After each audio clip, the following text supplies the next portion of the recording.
dan orang Islam bisa sama-sama untuk membahas sesuatu dengan kepala dingin.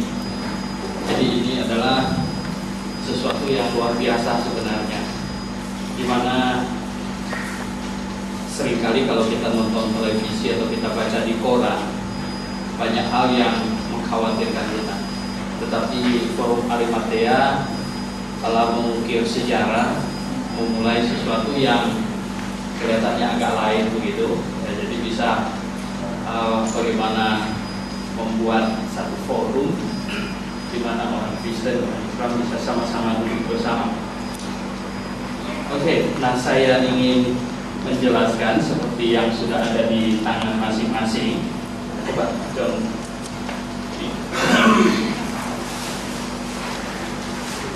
Ya. Nah,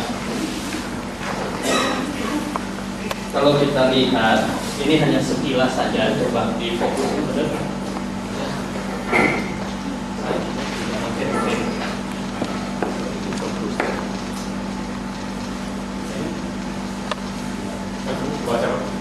Baca ya, baca, dan di tangan juga ada. Nah, kita bilang, betulkah Allah tidak sanggup menjaga firman-Nya? Nah, pendapat pihak Islam, kitab Taurat, Ketubim, dan Nabium, yaitu kitab Perjanjian Lama yang ada di dalam Alkitab orang Kristen, telah dipalsukan oleh pihak Kristen sehingga tidak cocok dengan Al-Quran. Kemudian yang kedua, pihak Islam mengakui bahwa kitab Perjanjian Lama maupun Injil adalah firman Tuhan.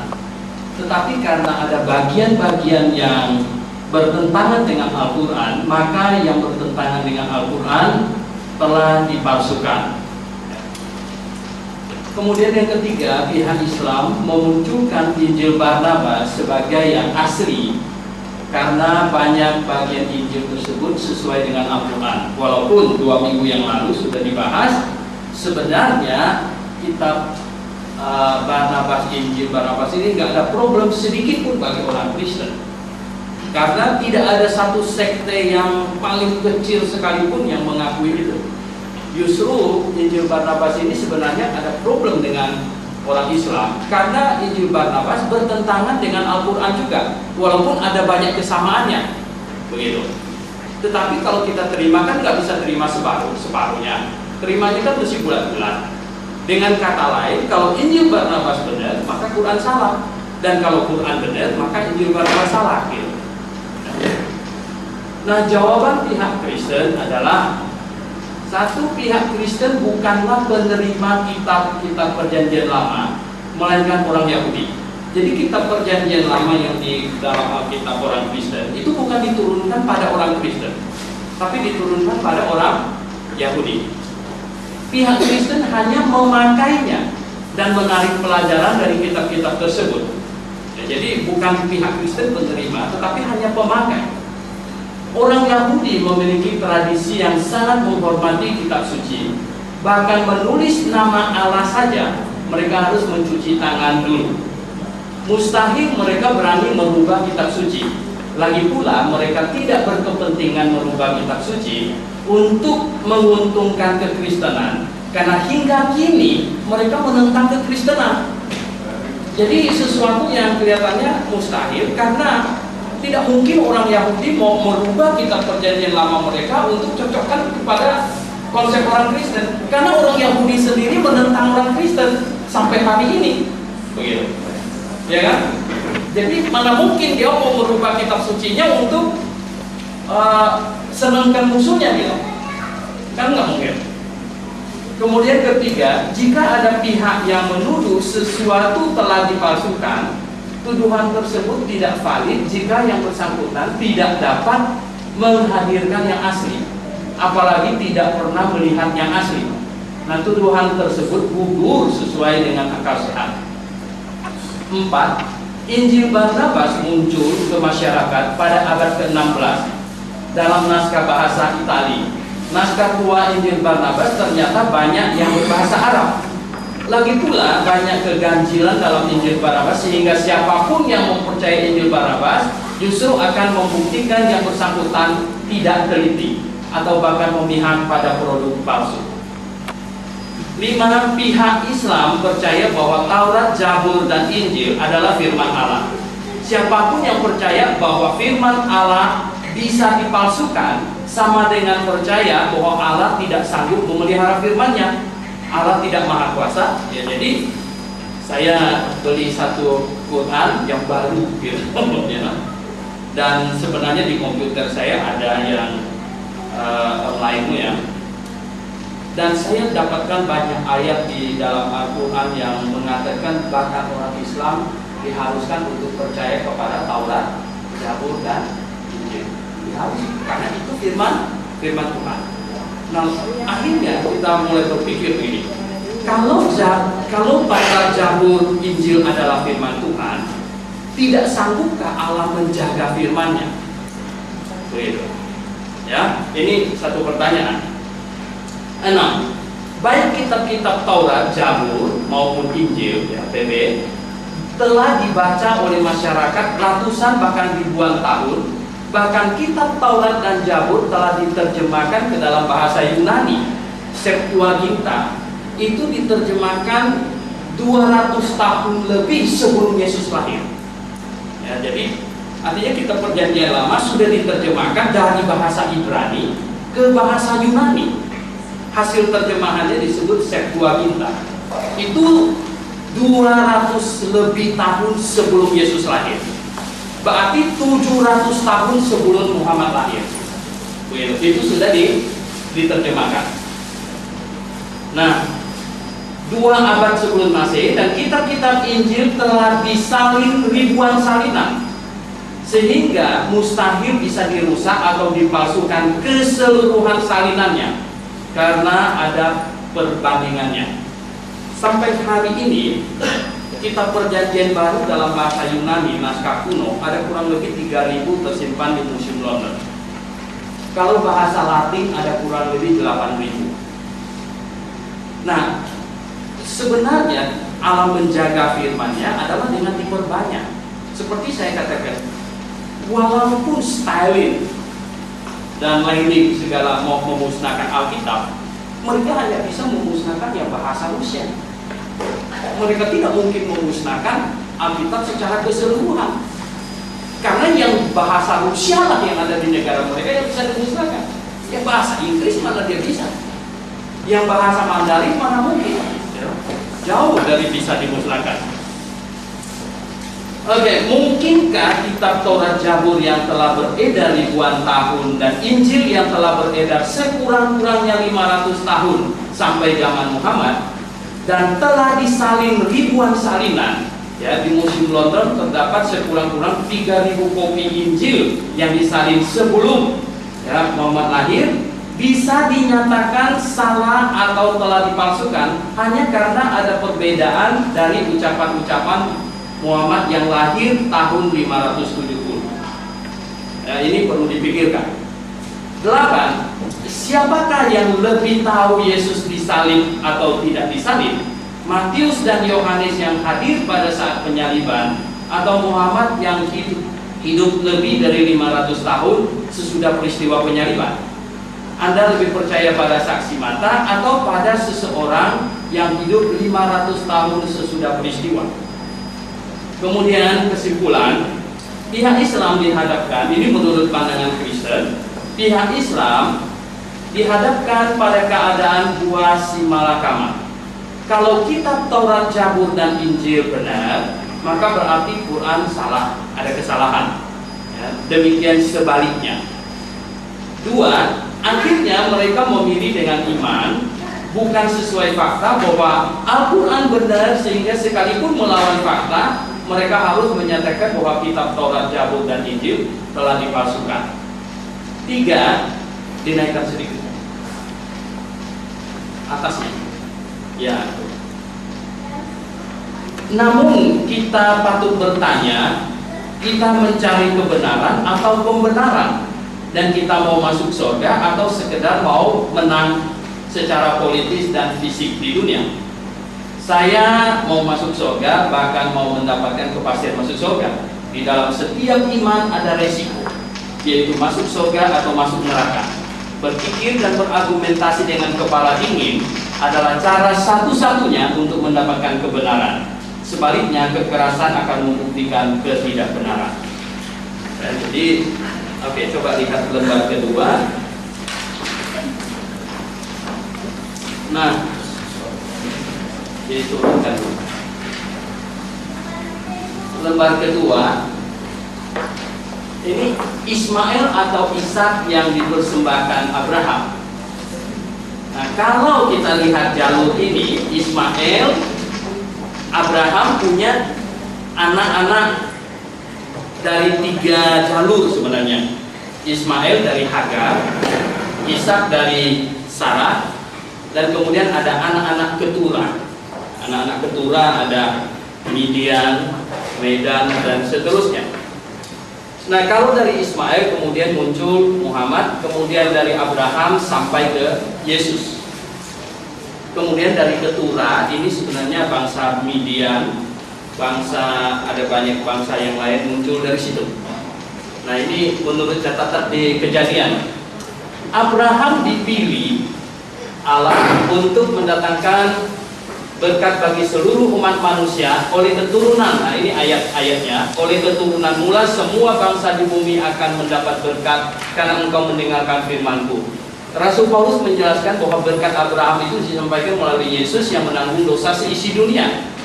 Galatia pasal 13-14 berbunyi, Kristus telah menebus kita dari kutuk hukum Taurat dengan jalan menjadi kutuk karena kita, sebab ada tertulis terkutuklah orang yang digantung pada kayu salib. Yesus Kristus telah membuat ini supaya di dalam Dia berkat Abraham sampai kepada bangsa-bangsa lain, sehingga oleh iman kita menerima roh yang telah dijanjikan itu. 2. Yesus adalah keturunan Abraham melalui anaknya Ishak, sedangkan Muhammad adalah keturunan Abraham melalui anaknya Ismail. 3. Ismail tentu juga disayang oleh Abraham karena sekalipun dilahirkan oleh budaknya tetap adalah anaknya. Oleh sebab itu Abraham mengusulkan kepada Allah agar Ismail diresmikan sebagai pewaris janji Allah kepadanya. Tidak perlu janji Allah kepadanya, tidak perlu merepotkan Sarah yang telah tua untuk melahirkan anak perjanjian bagi Abraham. Tetapi sebenarnya Tuhan menolak. Ayatnya ini Kejadian 17:18, dan Abraham berkata kepada Allah, sekiranya Ismail diperkenankan hidup di hadapanmu, tetapi Allah berfirman, tidak, melainkan istrimu Sarah lah yang akan melahirkan anak laki-laki bagimu, dan engkau akan mengenal dia, menamai dia Ishak, dan aku akan mengadakan perjanjianku dengan dia menjadi perjanjian yang kekal untuk keturunannya. Tentang Ismail, aku telah mendengarkan permintaanmu, ia akan kuberkati, kubuat beranak cucu dan sangat banyak. Ia akan memperanakkan 12 raja, dan aku akan membuatnya menjadi bangsa yang besar. Tetapi perjanjianku akan kuadakan dengan Ishak, yang akan dilahirkan Sarah bagimu tahun yang akan datang pada waktu seperti ini juga. 4 keturunan Ismail menerima berkat materi dan jasmani. Jadi Ismail diberkati sangat materi dan jasmani. Tetapi janji berkat rohani, yaitu menjadi bapak leluhur Mesias yang akan membawa keselamatan bagi seluruh umat manusia, adalah keturunan Ishak. 5. Jika salah satu keturunan Ismail akan muncul menjadi Mesias, maka tentu jalurnya akan terlihat jelas. Kalau Ismail yang terpilih menurut akal sehat, maka Allah akan membangkitkan banyak nabi dari keturunan Ismail. Tetapi mengapakah setelah berselang sekitar 20 keturunan baru muncul Muhammad yang mengklaim dirinya dipanggil sebagai nabi oleh Allah? 6. Yesus adalah keturunan Daud dan keturunan Abraham, 2 tokoh yang mendapat perhatian khusus dari Allah. Abraham adalah tokoh yang paling beriman dan taat, bahkan ketika diminta mempersembahkan anak perjanjiannya Ishak. Daud adalah raja yang paling gigih memelihara hukum Taurat dan ibadah simbolik yang diperintahkan Allah. Oleh sebab itulah mengapa dalam Injil Matius menulis Injilnya dengan memulai silsilah, dan di situ dikatakan Yesus anak Abraham, anak Daud, karena 2 orang ini penting. Jadi kalau maksud sebenarnya Matius tulis Injil Matius untuk orang Yahudi, untuk meyakinkan orang Yahudi bahwa Yesus ini adalah benar keturunan Daud dan benar keturunan Abraham. Silsilah itu fungsinya untuk itu. Ya, jadi supaya orang Yahudi yang betul-betul tertanam di akal mereka itu bahwa Mesias harus datang dari keturunan Abraham dan keturunan Daud, dipuaskan dengan uraian Matius yang memastikan Yesus ini adalah keturunan Abraham dan keturunan Daud. Begitu. Nah, Yesus dilahirkan sebagai manusia oleh Roh Allah. Satu hal yang sangat sulit dipahami umat Islam dan yang merupakan momok adalah Yesus yang adalah manusia dan Allah. Nah, ini persoalan. Termasuk saya baca banyak bukunya Ahmad Didat. Dia mencatat, dia menulis semua sifat kemanusiaan Yesus dan berkata, lihat, ini manusia biasa. Begitu. Ya, betul kita bilang, amin. Sebab kalau Yesus bukan manusia, dia tidak juru selamat. Sebaliknya kalau Yesus bukan Allah, dia juga tidak juru selamat. Jadi dia adalah dia Allah dan manusia. Dia kalau manusia saja dia bukan juru selamat, kalau dia Allah saja dia bukan juru selamat. Kalau dia Allah saja, masa Allah mati di salib gitu. Dan kalau dia manusia saja, manusia berdosa. Dia disalib untuk dosa siapa? Berarti untuk dosa dirinya sendiri. Begitu. Ya, jadi ini hal. Ia memiliki semua sifat dan bentuk manusia karena akan bertugas menggantikan umat manusia menerima penghukuman dosa. Tetapi ia adalah Allah yang menjelma menjadi manusia. Di dalam dirinya terdapat sifat manusia dan Allah. Umat Islam ketika melihat fakta-fakta kemanusiaannya dalam Injil selalu berkata bahwa ia bukan Allah. Sebaliknya ajaran sesat abad pertama yang bernama Gnostik, Dokeism, melihat fakta-fakta keilahiannya dalam Injil dan berkata bahwa ia bukan manusia. Kebenaran yang sulit mereka pahami ialah kalau ia Allah saja dan bukan manusia, maka ia tidak bisa menggantikan umat manusia menanggung dosa. Dan kalau ia manusia saja dan bukan Allah, maka ia juga tidak bisa menanggung dosa umat manusia. Karena berarti hukuman yang ditanggungnya adalah hukuman atas dosanya sendiri. Yesus tidak berdosa karena ia adalah Allah dan menjadi manusia untuk menanggung dosa semua manusia. Siapa yang mengaku dirinya berdosa dan percaya bahwa Yesus telah dihukumkan untuk menanggung dosanya, mendapatkan jaminan masuk surga karena di hadapan Allah Bapa ia tidak berdosa lagi, berhubung seluruh dosanya telah ditanggung Yesus. Begitu. Oke. Nah, coba yang gambar ketiga. Nah, ini sedikit perbandingan. Agak diturunkan ya supaya leher patah ini. Hah? Oh, yang lebih enak ya. Lehernya ini setengah jam nih. Lumayan.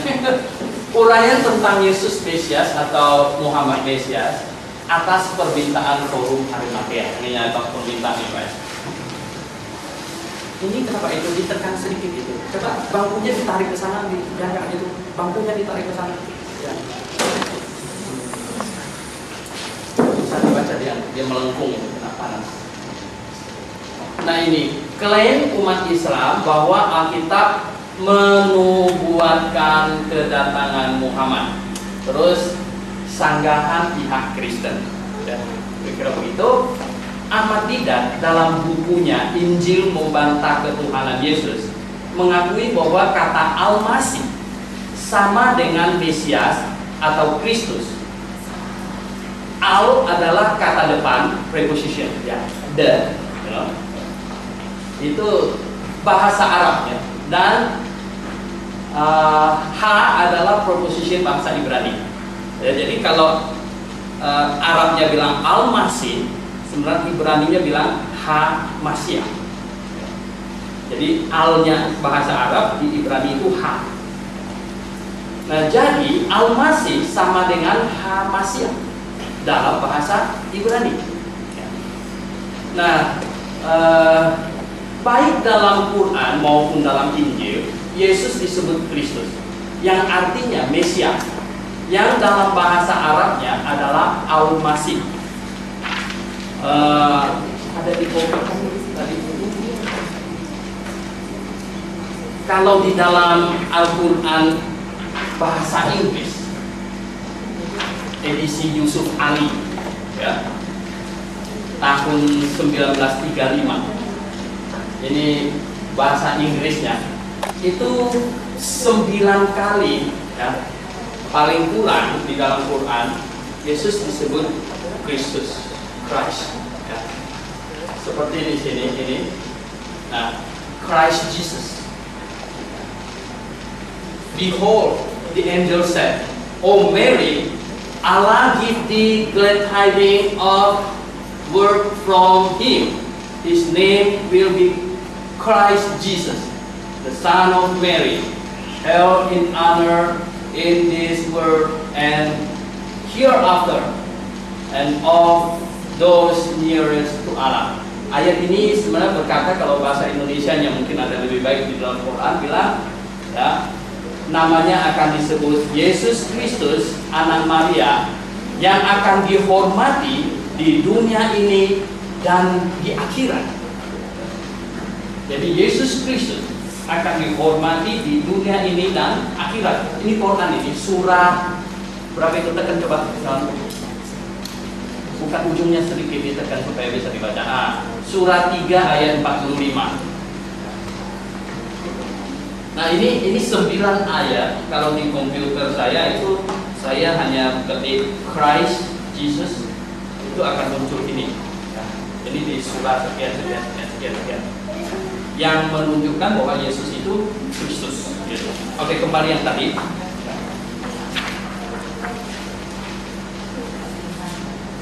Ditekan dulu, ya. Nah, terus ini Ahmad Didat juga mengklaim, ya, Ulangan 18:18, ya, ini yang ayat yang sering kali, ya. Ulangan 18:18 berbunyi apa? Seorang nabi akan kubangkitkan bagi mereka dari antara saudara mereka seperti engkau ini. Aku akan menaruh firmanku dalam mulutnya dan dia akan mengatakan kepada mereka segala yang kuperintahkan kepadanya. Ayat ini diklaim menubuatkan bahwa nabi yang dimaksud adalah Muhammad. Tetapi terlalu luas. Mengapa bilang terlalu luas? Saudara dari antara saudaramu, ya, Ahmad Didat menguraikan bahwa saudaranya Ishak, ya, Ismail. Tetapi saudaranya Ishak juga ada banyak anak keturunan. Gitu. Ya, karena tadi skemanya kita sudah lihat. Karena Abraham punya istri Sarah, ya, kemudian ada Hagar, kemudian ada keturunan. Tetapi kalau dilihat pula, ya, di ayat yang ke-15, gitu, ya. Padahal ayat 15 ini kan ayat 18. Di ayat 15-nya berkata, seorang dan nabi dari tengah-tengahmu. Nah, sebenarnya dari tengah-tengahmu ini sudah mengklaim tidak dari Ismail dan tidak dari keturunan, dari anak keturunan. Karena dari tengah-tengahmu, gitu. Sama seperti aku akan dibangkitkan bagimu oleh Tuhan Allahmu, dialah yang harus kamu dengarkan. Kata dari tengah-tengahmu telah menyingkirkan kemungkinan nabi tersebut datang dari luar Yahudi. Lagi pula Ismail bukan satu-satunya saudara Ishak. Abraham mengambil lagi istri yang bernama Keturah dan melahirkan banyak anak. Ini ayatnya. Abraham mengambil pula seorang istri namanya Keturah. Ini sesudah Sarah meninggal. Perempuan itu melahirkan baginya Jimran, Yoksan, Medan. Saya seringkali ngurawain orang Batak, ini dia orang keturunan Abraham, ada Medan, ya. Midian, Isibah, dan Suah. Jadi tidak valid kalau kata saudara di situ langsung dimonopoli oleh keturunan Ismail. Oke. Kemudian yang ketiga ditekankan. Bukan ditekan di sininya gitu, supaya tulisannya itu tidak double gitu, ngerti nggak? Nggak ada bayangan di angka di sininya gitu. Ulangan 33 ayat 2. Ini yang satu saudara yang 2 minggu yang lalu tanya sama saya. Ayatnya bunyi begini: Tuhan datang dari Sinai dan terbit kepada mereka dari Seir. Ia tampak bersinar dari pegunungan Paran dan datang dari tengah-tengah puluhan ribu orang yang kudus. Di sebelah kanannya tampak kepada mereka api yang menyala. Kata paran sangat berarti bagi orang Islam dan ditafsirkan sebagai mengindikasikan tanah Arab. Nah, perikop ini berisikan berkat Allah yang diucapkan Musa kepada tiap-tiap suku bangsa Israel. Ayat 1 sampai 5, ini kan 2, adalah ucapan yang mengingatkan keagungan dan kemuliaan Tuhan ketika Ia menurunkan Taurat di Gunung Sinai. Sama sekali tidak ada hubungannya dengan Muhammad dan bangsa Arab. Dan lagi terlalu luas, hanya satu kata paran saja itu bisa ada banyak kemungkinan. Gitu. Oke, kita lihat 4, bahwa yang dipersembahkan oleh Abraham adalah Ismail, bukan Ishak, sebagaimana tertulis dalam Al-Quran. Karena di dalam Taurat menulis yang dipersembahkan adalah Ishak, maka umat Islam menyatakan bahwa Taurat telah dipalsukan sekalipun tidak ada bukti. Umat Islam tidak mau peduli pada kenyataan bahwa 2 abad sebelum Masehi, 700 tahun sebelum Muhammad lahir, kitab Taurat telah diterjemahkan dari bahasa Ibrani ke bahasa Yunani. Dan dalam terjemahan tersebut jelas-jelas tertulis Ishak bukan Ismail. Umat Islam tetap percaya yang dipersembahkan adalah Ismail. Nah, secara logika sulit diterima apa yang diklaim. 1, Ismail adalah anak budak, sedangkan Ishak adalah anak istri sah. Bahkan anak keturunan pun Tuhan bilang bukan itu. 2, Ishak adalah anak perjanjian yang dijanjikan Allah kepada Abraham, sedangkan Ismail adalah anak yang lahir atas kehendak Sarah. 3, selanjutnya semua nabi bahkan janji Mesias berasal dari keturunan Ishak. 4, kalau Ismail yang dipersembahkan, pasti Ismail dan ibunya tidak diusir oleh Abraham. 5, ya, umat Islam mengklaim nubuatan kitab PL tentang kedatangan Muhammad, tetapi bukan pada hal-hal yang spesifik. Seperti Ahmad Didat berkata bahwa nabi yang seperti Musa adalah Muhammad bukan Yesus, karena Musa kawin, Muhammad kawin, dan Yesus tidak kawin. Jadi Muhammad sama dengan Musa, sama-sama kawin. Tetapi Ahmad Didat lupa bahwa dia sendiri kawin dan saya juga kawin. Kawin tidak membuktikan apapun karena kawin adalah hal umum, bukan hal khusus. Saya baca buku The Choice yang ditulis oleh Ahmad Didat itu, 8 argumen yang tak terbantahkan. Semuanya malah saya lihat nggak itu. Ya seperti dia bilang itu Musa punya ayah ibu, ya. Muhammad punya ayah ibu, Yesus tidak punya ayah. Saya juga punya ayah ibu gitu. Nah, Ahmad Didat sendiri juga punya ayah ibu gitu. Ya, itu hal umum yang semua orang juga punya gitu. Ya, jadi mana itu tidak bisa dijadikan satu argumentasi sebenarnya. Makanya saya baca, saya pikir ini kenapa Raja Arab Saudi kasih hadiah lagi ini sama yang menulis buku ini, padahal argumentasinya nggak kena gitu. Oke, coba kita lihat. Nah, bangsa non-Yahudi, ya, bagi bangsa non-Yahudi dan non-Arab seperti Indonesia, Chinese begitu, ya, sesungguhnya tidak perlu ada rasa nasionalisme di balik usaha penyelidikan tentang kebenaran. Mendapatkan kebenaran yang hakiki haruslah menjadi tujuan utama penyelidikan. Satu hal yang tidak boleh kita abaikan adalah bahwa selain Allah ada oknum lain yang berkepentingan dalam perkara rohani kehidupan manusia, yaitu iblis. Nah, ini yang seringkali orang abaikan kadang-kadang. Nah, coba kita lihat yang berikut.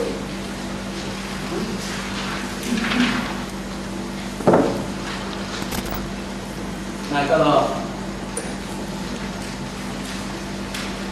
ini nubuatan dan penggenapnya, saya buat ini ya supaya ada perbandingan. Kitab Taurat, ya, Taurat, Zabur dan Nabi, ini kitab Perjanjian Lama, atau yang keseluruhannya disebut kitab Perjanjian Lama adalah kitab-kitab yang ditulis antara tahun 1500 sebelum Masehi dan atau 2000 tahun sebelum Muhammad hingga 400 tahun sebelum Masehi atau 900 tahun sebelum Muhammad. Jadi kitab Perjanjian Lama sudah jadi, ya, 900 tahun sebelum Muhammad lahir. sudah jadi. Bahkan 400 tahun sebelum Yesus lahir sudah jadi. Begitu. Orang-orang Yahudi tidak berkepentingan merubah kitab-kitab ini karena pada masa itu tidak ada pertentangan dengan orang Islam. Memang Islam belum ada, ya. Muhammad belum lahir, bahkan juga tidak ada kepentingan menyocokkannya dengan paham kekristenan karena pada saat itu kekristenan juga belum muncul. Nggak ada.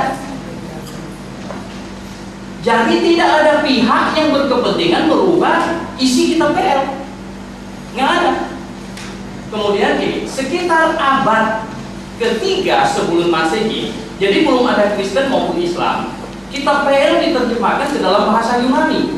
Hasil terjemahannya disebut Septuaginta, eksis sampai sekarang. Jadi kalau tuduhan umat Islam bahwa kitab-kitab PL yang di tangan orang Yahudi atau bahasa Ibrani sekarang telah diubah, maka logisnya dia akan berbeda dengan Septuaginta hasil terjemahannya, gitu. Jadi, tetapi ternyata sama sekali tidak. Fakta otentik lain ialah salinan-salinan kitab PL yang disalin sebelum muncul kekristenan, apalagi Islam, sama sekali tidak membuktikan ada pihak yang berusaha merubah isi kitab PL. Orang-orang Yahudi menantikan Mesias dengan berpedomankan kitab PL.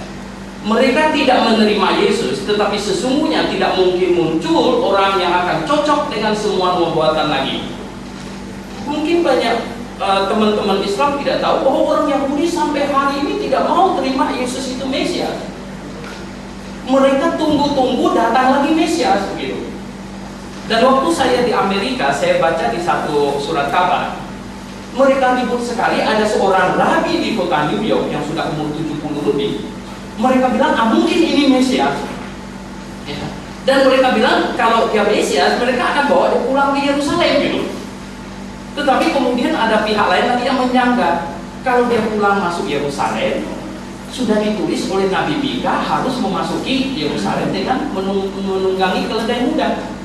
Terus ada pihak mereka yang mengatakan keledai muda yang dimaksudkan dalam Zakaria itu Boeing 747, katanya. Jadi sebenarnya mereka sekarang dalam polemik, gitu. Polemik karena mereka menolak Yesus Mesias, mereka sedang menunggu Mesias yang dijanjikan. Dan sekarang tanda-tanda yang sudah ditulis itu sulit lagi dicocokkan. Mengapa sulit dicocokkan? Satu, Mesias harus dari suku Yehuda. Jadi sekarang orang Yahudi aja nggak tahu dia suku apa, karena sudah tercampur baur, gitu. Kemudian seperti katanya Mesias akan masuk ke Yerusalem menunggang keledai muda. Sekarang keledai nggak boleh jalan, pakai mobil orang. Ini bagaimana, gitu? Itu kan jadi ada banyak masalah sebenarnya. Oke. Nah, pihak Islam mengambil sikap yang membingungkan. Di satu pihak mereka sepertinya mempercayai kitab-kitab PL karena diperintahkan oleh Muhammad, dan seringkali mereka mengutip ayat-ayat kitab PL untuk membenarkan sesuatu yang kebetulan cocok. Tetapi ketika mereka berhadapan dengan catatan kitab-kitab PL yang bertentangan dengan Al-Quran, daripada mengakui bahwa catatan Al-Quran tidak akurat, mereka menyatakan bahwa ayat-ayat dalam kitab PL telah dipalsukan.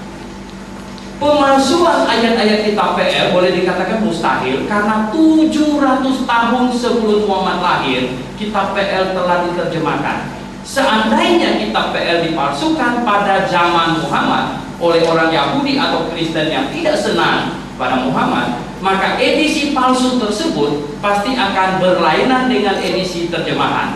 Dan lagi pula, pihak manapun yang menyatakan sesuatu palsu, yang bersangkutan harus memiliki yang asli. Kalau tidak, maka tuduhan itu sama sekali tidak valid. Oke, coba dinaikkan. Nah, ini nubuatan tentang Mesias di dalam Perjanjian Lama. Nubuatannya apa? Dilahirkan dari keturunan Sem. Oke, nah pada waktu tahap ini bisa dipastikan orang Asia, Semit, tetapi bukan orang Eropa maupun Afrika. Karena orang Asia itu keturunan Semit. Saya minum dulu ya.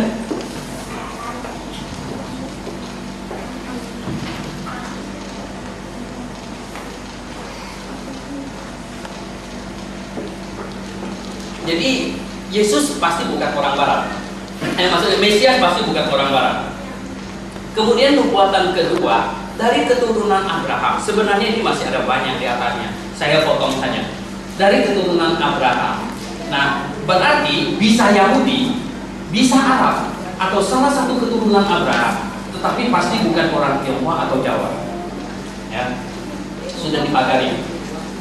Nah, kemudian yang ketiga dari keturunan Yakub. Ini Kejadian 25 ayat 23 dan selanjutnya.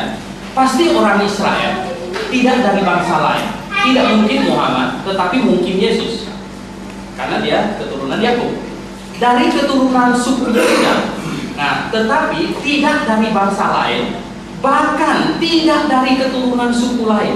Tidak mungkin Muhammad, tetapi mungkin Yesus. Ya, jadi tidak mungkin. Bahkan suku lain, suku Benyamin, suku yang lain mengklaim Mesias, ya, melahirkan Mesias, itu tidak mungkin karena dikatakan akan datang dari Yehuda. Kemudian 5, dari keturunan Daud. Jadi lebih dipersempit lagi, dari keturunan Daud. Dari satu bangsa, kemudian satu suku, dan akhirnya dari satu keluarga, yaitu keluarga Daud. Tidak mungkin Muhammad, tetapi mungkin Yesus, karena Yesus keturunan Daud. 6, dari keturunan Daud yang lahir di Bethlehem. Kalau keturunan Daud lahir di Jakarta bisa, atau lahir di kota lain. Tapi ini mesti Mika 5 ayat 1 bilang harus lahir di Bethlehem. Itulah sebabnya di dalam Alkitab Matius mencatat, ketika orang Majus dari timur melihat bintang dan pergi sampai di Yerusalem, bintangnya tidak ada lagi. Akhirnya mereka tanya kepada Herodes, menurut apa yang kami tahu, bintang ini menandakan seorang raja yang akan lahir yang sangat besar. Di mana dia? Dan Herodes waktu itu langsung mengumpulkan ahli Taurat, ahli kitab. Ketika ahli kitab dikumpulkan, apa yang terjadi? Dikasih tahu tempatnya sesuai dengan yang dinubuatkan oleh Nabi adalah di Bethlehem. Maka itu orang Majus bisa pergi, bisa dapat karena sesuai dengan petunjuk Mika 5 ayat 1 ini mereka pergi ke Bethlehem. Begitu. Ya, jadi karena dinubuatkan Mesias akan lahir di Bethlehem.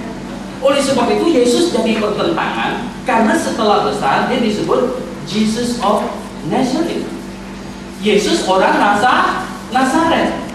Karena Yesus memang lahir di Bethlehem, tapi kemudian Herodes mau bunuh dia, maka dibawa lagi ke Mesir. Dari Mesir mau balik ke Israel. Herodes tuanya mati, wilayahnya dibagi 3 oleh anaknya. Yang di Bethlehem adalah yang galak, maka Maria dan Yusuf pertimbangkan jangan di Bethlehem, lari saja ke Nazaret, tempat tinggal mereka dulu. Akhirnya besar disebut Yesus orang Nazaret. Pada waktu besar Yesus disebut orang Nazaret, ahli Taurat menentang amat sangat. Dan ketika dikatakan bahwa Yesus orang Nazaret Mesias, ahli Taurat berkata tidak mungkin, karena tidak ada nubuatan Mesias akan datang dari Nazaret. Kalau disebut Yesus orang Bethlehem, nah baru kena. Begitu. Jadi disitulah awal pertentangan ya, tentang Yesus di kalangan ahli Taurat waktu itu. Oke. Nah kemudian dilahirkan, kalau dilahirkan Bethlehem ya, jadi bukan sembarangan keturunan Daud, melainkan yang lahir di Bethlehem. Tidak mungkin Muhammad, tetapi mungkin Yesus. 7, dilahirkan oleh perawan tanpa persetubuhan suami istri. Hanya Yesus dalam kasus ini ya. Yesus lahir tidak melalui hubungan pria dan wanita, jadi tidak mungkin Muhammad. Nah sebenarnya dalam Quran sendiri berkata sama tentang hal ini. 8, Mesias akan memasuki kota Yerusalem menunggangi keledai muda. Dinubuatkan Zakaria 9 ayat 9. Ini 400 tahun sebelum Yesus naik ke atas punggung keledai. Jadi bukan Yesus naik dulu ke atas punggung keledai, ini baru ditulis. Kitab Zakaria ini 400 tahun sebelum Yesus lahir sudah selesai ditulis gitu. Nah, hanya Yesus memasuki kota Yerusalem sambil dielulukan sebagai raja dengan menunggang keledai muda. 9. Mesias akan mengadakan mujizat, yaitu menyembuhkan orang buta, tuli, lumpuh, dan bisu. Dinubuatkan di Yesaya 35 ayat 5 dan 6. Yesus tercatat melakukan semua yang dinubuatkan oleh Nabi Yesaya. Ketika Yohanes Pembaptis di dalam penjara, mau tahu pasti siapa Yesus, dia utus muridnya untuk tanya, apakah engkau dia atau kami harus menunggu yang lain? Dan Yesus tidak menjawab, bilang, kasih tahu Yohanes, benar aku ini orangnya. Enggak. Yesus bilang kepada murid Yohanes yang datang, kasih tahu Yohanes, orang buta lihat, orang lumpuh berjalan, orang tuli mendengar, dan Injil diberitakan kepada orang miskin. Yang muridnya balik kasih tahu Yohanes apa yang dipesankan. Sebenarnya Yesus sudah menunjuk ke Yesaya 35 ayat 5 dan 6 tentang Mesias itu. Nah, kemudian nomor 10, Mesias akan menderita menanggung dosa umat manusia. Itu dituliskan dinubuatkan dalam Yesaya 53 ayat 1 sampai 5. Kitab Yesaya ini ditulis 700 tahun sebelum Yesus lahir. Ya. Nah, di sini dibilang Yesus tercatat telah menderita menanggung dosa umat manusia di kayu salib. 11, disalibkan bersama penjahat di Mazmur 20 ayat 17. Yesus disalibkan bersama dua orang penjahat, digenapi. Pakaian Mesias akan dibagi-bagi dan jubahnya akan dibuang undi. Itu pun sudah dicatat. Dan Yesus, tentara Romawi menggenapkan nubuat ini pada diri Yesus. Tentara Romawi kemudian bagi-bagi pakaiannya dan jubahnya itu mereka buang undi supaya jangan dipecah-pecah, jangan dikoyak.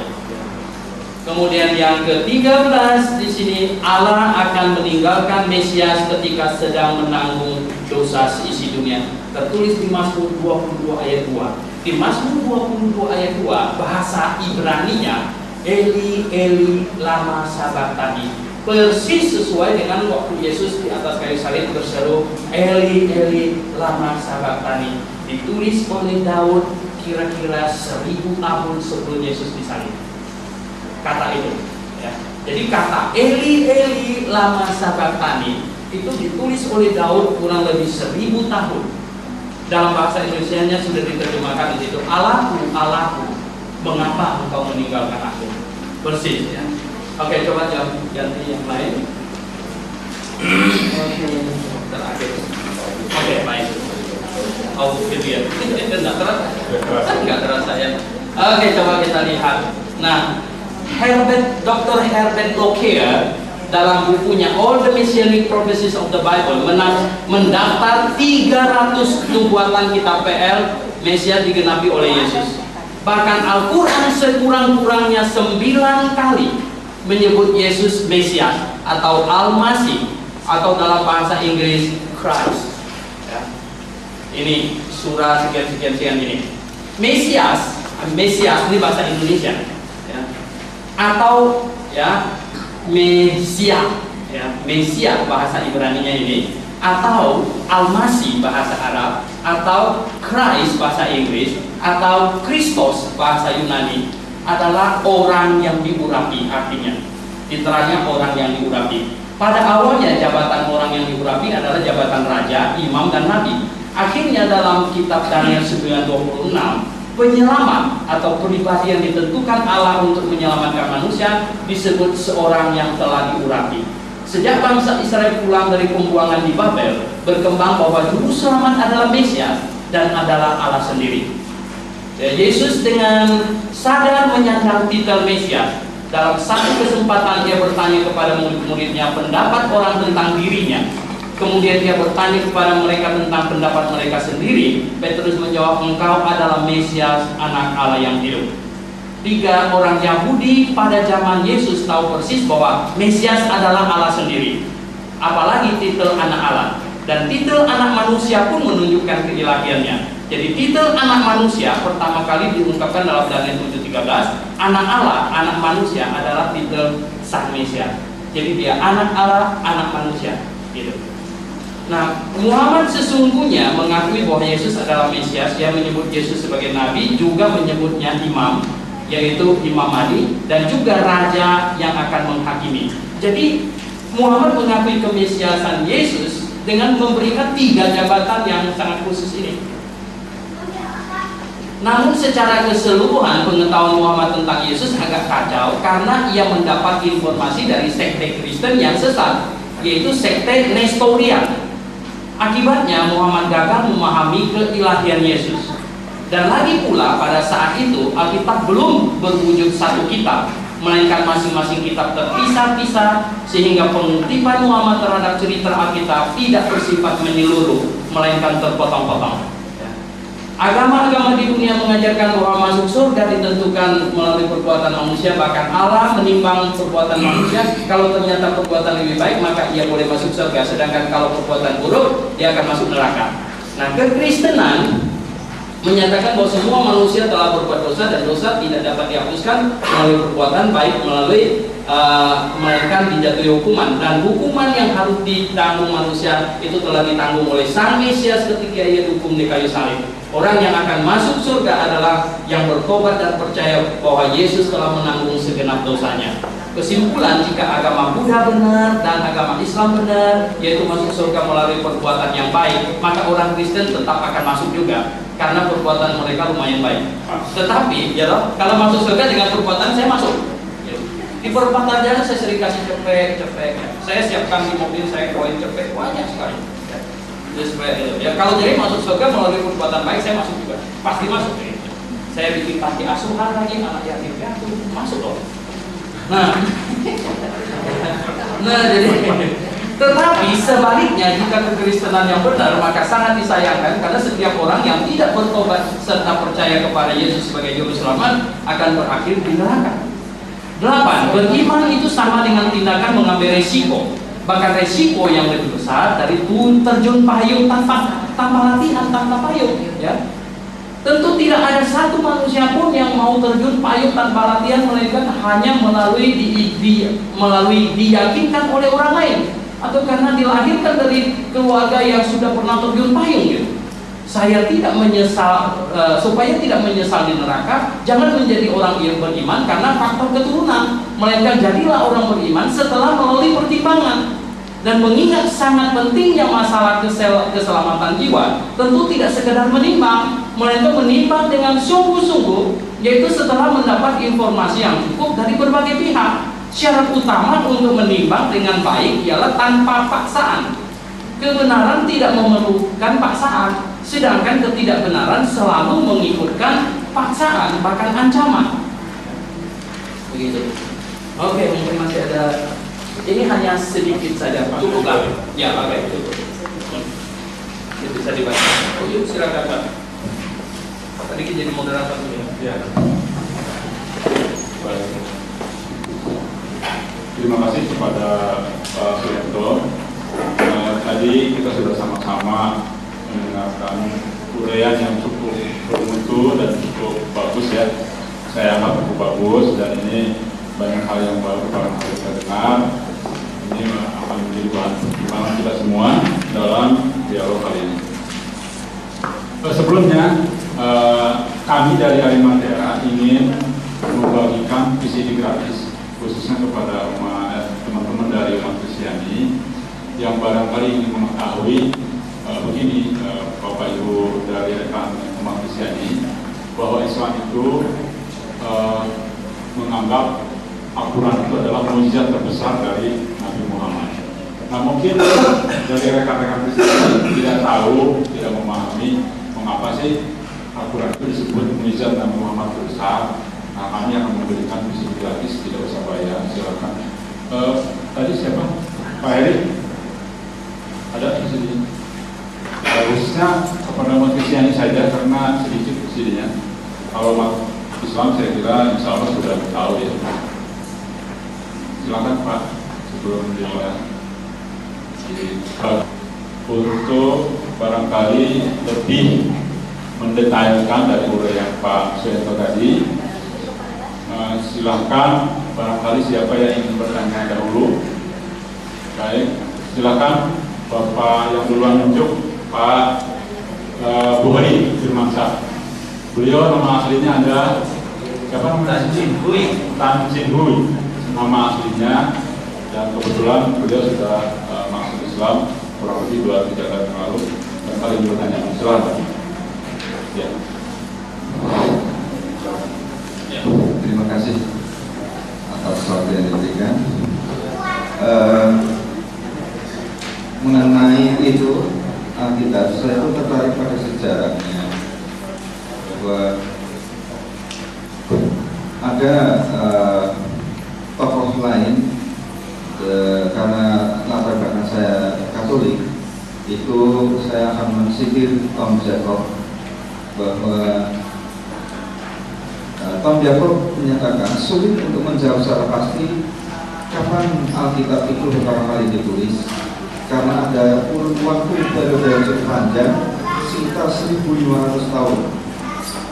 Ada tulisan yang berbeda situasi tepatnya, bahkan dari kalangan umat yang berbeda-beda. Bahkan ada bagian terbesar yang ditulis di Palestina. Namun ada yang ditulis di luar wilayah Palestina sewaktu Israel dalam masa pembuangan, seperti tadi ditulis. Dan yang menarik adalah pernyataan bahwa sebetulnya Taurat yang asli itu sudah tidak ada. Yang ada itu adalah yang ditulis di zaman Ezra. Kemudian sebagian dari Mazmur dinyatakan oleh Yakob juga merupakan kumpulan tulisan yang muncul dalam periode yang berbeda-beda, dan itu merupakan inisiatif seseorang yang mengumpulkan nyanyian yang ada, dan bisa jadi ada bagian yang dikarang sendiri oleh orang itu.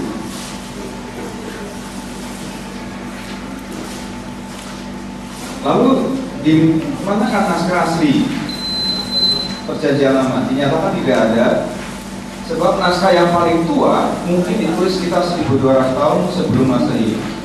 Maka sangat jelas bahwa bahan yang dipakai untuk tulisan itu hancur. Yang masih ada adalah salinan naskah Perjanjian Lama. Salinan yang tertua menurut Yakob adalah Kisah Daud dalam 2 Samuel 9 sampai dengan 20. Jadi dari ringkasannya bahwa Alkitab itu terdiri dari Perjanjian Lama, Perjanjian Baru. Perjanjian Lama ditulis 1200 sampai 1500 tahun sebelum Masehi. Naskah Perjanjian Lama sudah tidak ada. Bahwa Perjanjian Lama bukan hasil karya satu orang dan merupakan tulisan yang dibuat oleh beberapa penulis kalangan masyarakat dan tempat yang berbeda, juga berbeda kurun waktunya. Narasumber lain, Segundo Galilea dalam buku Tanya Jawab tentang Agama Katolik dan Sekte-Sekte, itu menyatakan sebagian besar Perjanjian Lama ditulis sekitar lebih dari 7.000 sampai 8.000 tahun sebelum Masehi. Perjanjian Lama ditulis oleh pengarang suci yang tidak diketahui, anonim. Bahwa kitab Kejadian, Keluaran, Imamat, Bilangan, dan Ulangan diduga ditulis oleh Musa, tidak ada kepastian.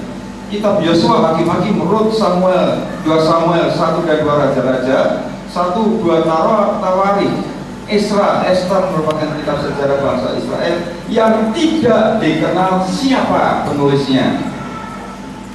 Lalu Michael Jones dalam Distorsi Sejarah Ajaran Yesus karangan Dr. Paulus Salabi menjelaskan bahwa kitab Perjanjian Lama terdiri dari 45 kitab, sedang menurut Zaki Senoda Perjanjian Lama terdiri dari 46 kitab.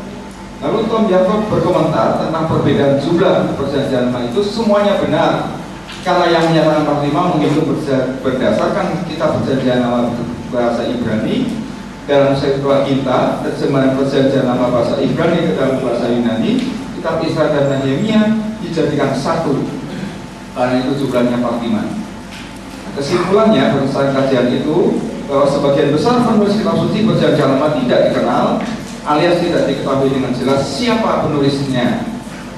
Naskah asli sudah tidak ada yang ditulis Musa. Yang sekarang dipakai adalah salinan dari naskah-naskah yang ditulis penganut agama Yahudi yang ditemukan di wilayah yang berbeda dalam kurun waktu penulisan yang juga berbeda. Mohon dipertingkat. Yang menjadi pertanyaan adalah, masih bisakah kitab Perjanjian Lama itu disebut wahyu Tuhan? Sebab dari fakta yang ditemukan terbukti bahwa Perjanjian Lama itu tidak lagi berdasarkan apa yang aslinya lagi. Ya, terima kasih.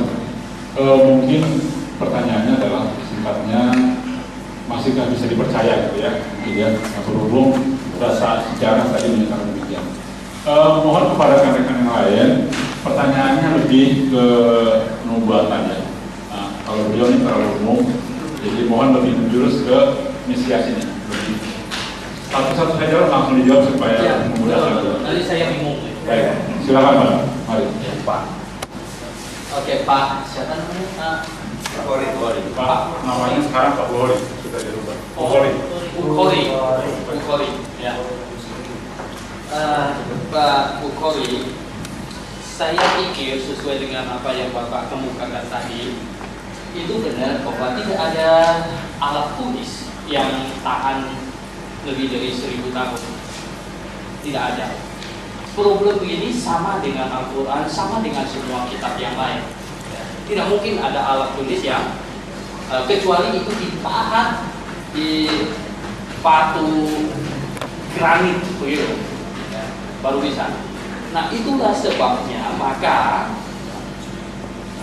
pemeliharaan naskah kitab suci itu adalah melalui salinan. Tidak ada satu yang ditulis tangan oleh Musa, tentu tidak ada. Dan itu bukan hanya masalah kita perjanjian, sama dengan masalah Quran juga. Nah, mungkin 1500 tahun ada alat tulis yang tahan, kertas yang bisa tahan, atau kulit yang tahan selama itu. Tidak ada, kecuali disimpan di dalam yang kedap udara sama sekali gitu. Di dalam satu tabung yang betul-betul dihampa udarakan. Nah, oleh sebab itu kita bilang pemeliharanya itu adalah melalui penyalinan. Nah, kitab perjanjian lama ditulis oleh Musa sebenarnya sudah jelas.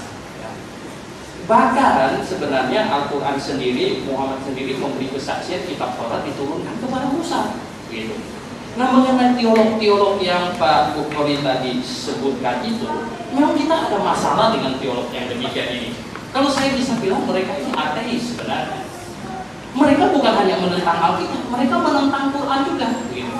Karena di dalam Quran sendiri menyatakan Taurat diturunkan kepada Musa. Ini orang bilang enggak, gitu. Ditulis oleh entah siapa dan lain-lain sebagainya, begitu. Dan kemudian kita timbul sampai kepada masalah adalah apakah betul-betul Tuhan sanggup pelihara firman-Nya seperti yang saya katakan di lembar pertama itu? Mengapa Tuhan pilih bangsa Yahudi? Ini bangsa yang sangat keras kepala. Keras kepalanya itu sudah terkenal, gitu. Saya selalu, kalau nggak salah 2 minggu lalu yang saya kasih umpama, kalau saya punya barang ini saya mau suruh orang jaga, saya bilang jaga ini barang, tidak boleh siapapun yang ambil selain saya sendiri yang datang ini ngambil sini. Saya akan pilih orang yang suka kompromi, atau saya mau pilih orang yang paling keras kepala untuk jaga ini. Saya pilih orang yang paling keras kepala, benar nggak?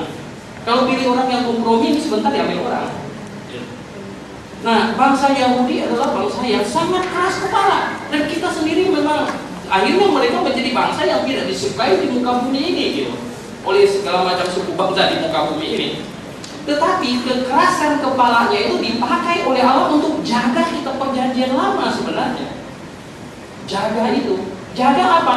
Sampai mereka itu mau menyalin kata Allah, Elohim atau Yahweh, itu cuci tangan dulu salin. Dan kita tahu bahwa tidak ada alat tulis yang tersimpan sampai ribuan tahun, tetapi itu telah disalin ulang. Dan kita bisa percaya yang menyalin ulangnya itu telah menyalin dengan setia. Dan tidak mungkin mereka mau memalsukannya, karena pada waktu itu tidak ada kekristenan. Dan waktu itu juga tidak ada Islam yang bertentangan dengan mereka, tidak ada. Begitu. Ya, jadi mereka memasukkan kitab perjanjian lama untuk keperluan apa? Gitu. Pertanyaannya, ya kan? Nggak ada kebutuhannya.